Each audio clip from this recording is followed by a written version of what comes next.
વિદ્યાર્થી ભાઈ બહેનો, હું સુરભી પંડ્યા દવે ફરીથી તમારા લોકોનું મારી ઓનલાઈન એકેડમીમાં સ્વાગત કરું છું.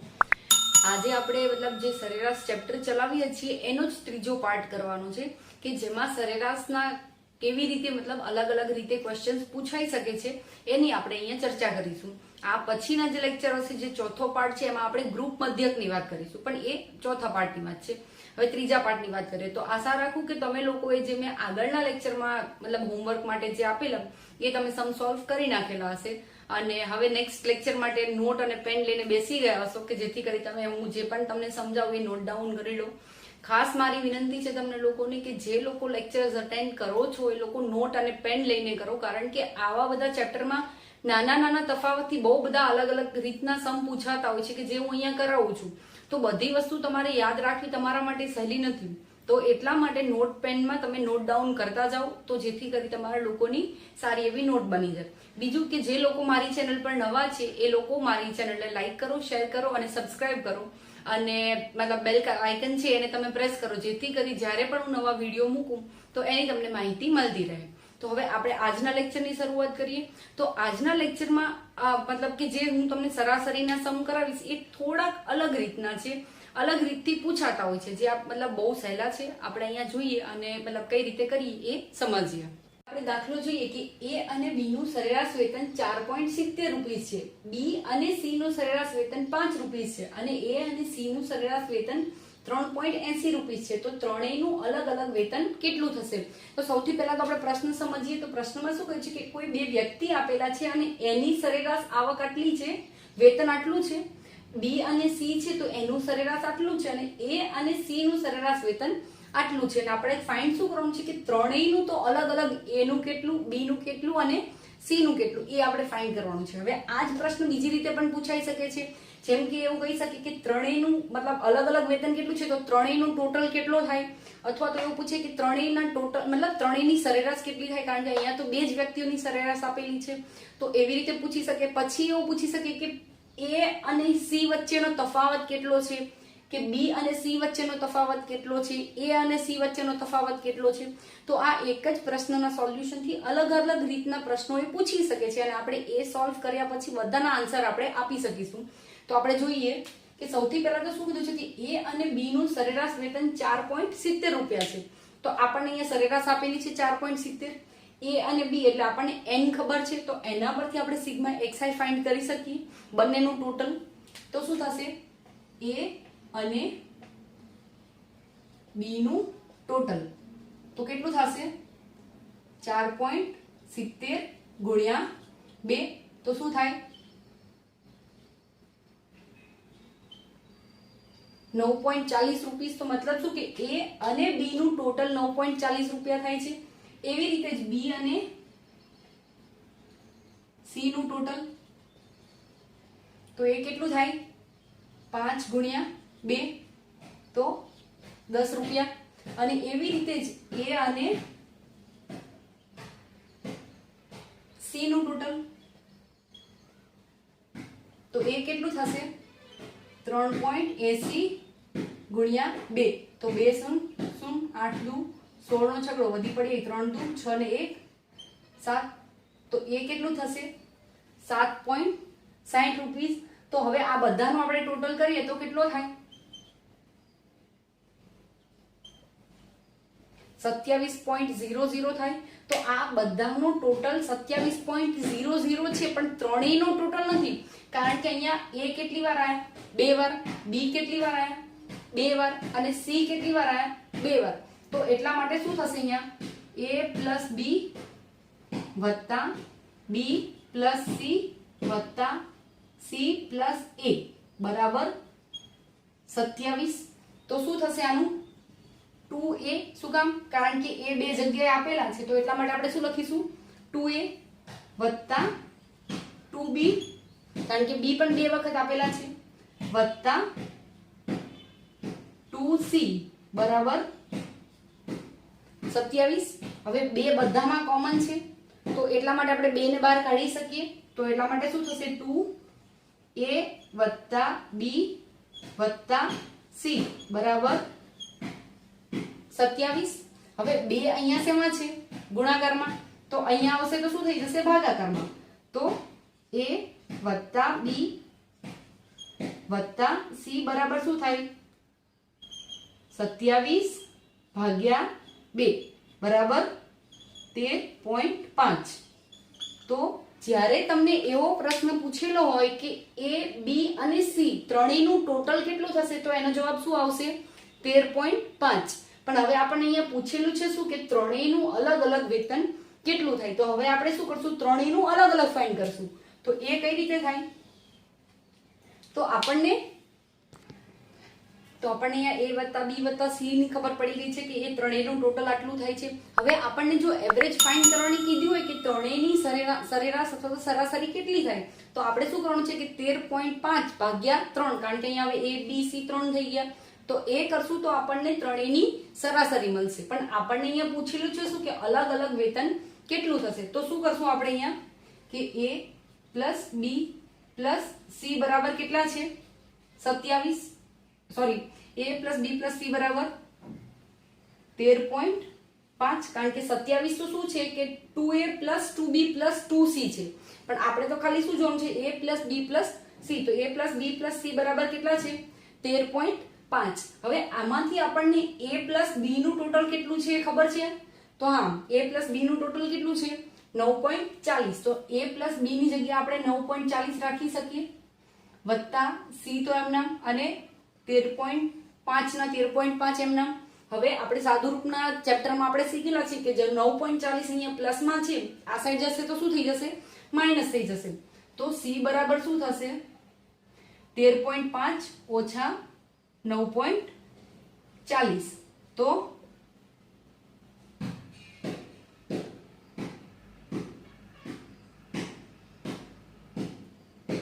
4.10. તો c નું વેતન કેટલું હશે 4.10. એવી રીતે જ આપણે b નું ફાઇન્ડ કરી શકીએ કે a plus b plus c બરાબર 13.5.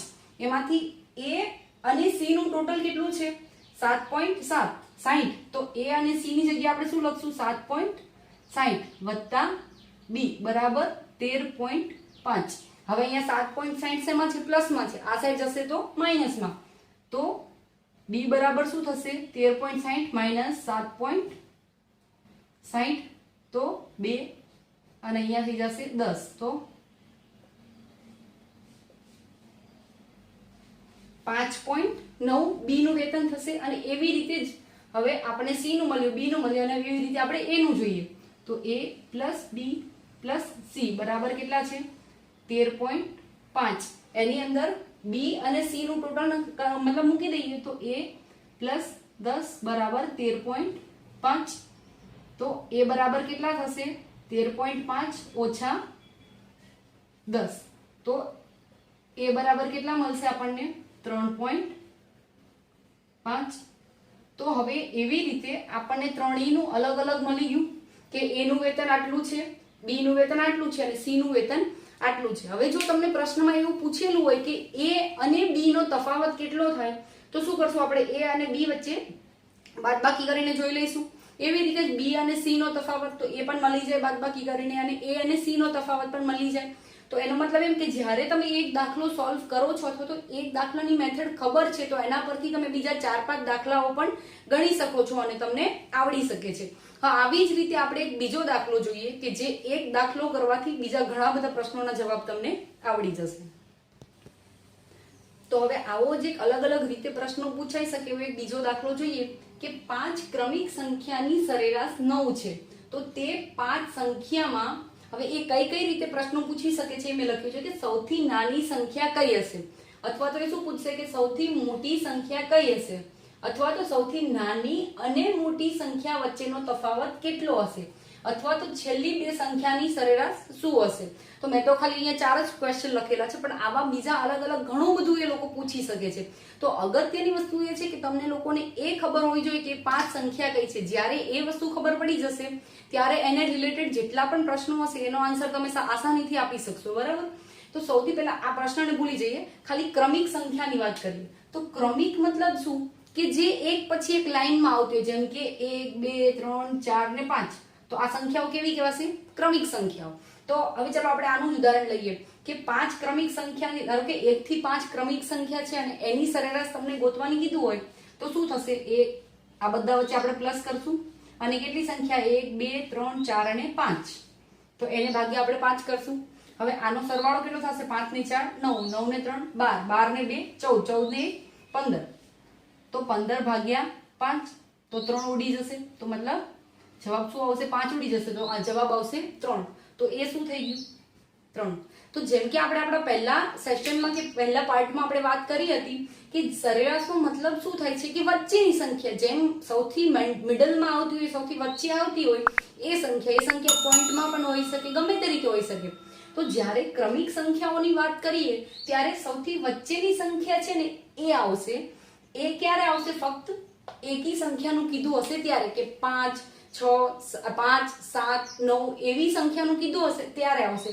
બેકી સંખ્યામાં શું કરવાનું છે એ હું તમને આના પછી સમજાવું, કે જેમ કે આ 5 પૂછ્યું છે એની જગ્યાએ 6 કીધું હોય, 8 કીધું હોય, તો એવી સંખ્યામાં શું કરવાનું છે એ હું તમને પછી સમજાવું. પણ પહેલા અત્યારે આ જુઓ કે આમાં શું થશે કે 1 3 5, તો સૌથી વચ્ચેની સંખ્યા છે એ શું થઈ ગઈ? એનું સરેરાશ થઈ ગઈ. તો હવે આપણે આમાં જોઈએ કે આમાં શું કહ્યું છે આપણને કે 5 ક્રમિક સંખ્યાઓની સરેરાશ 9 છે.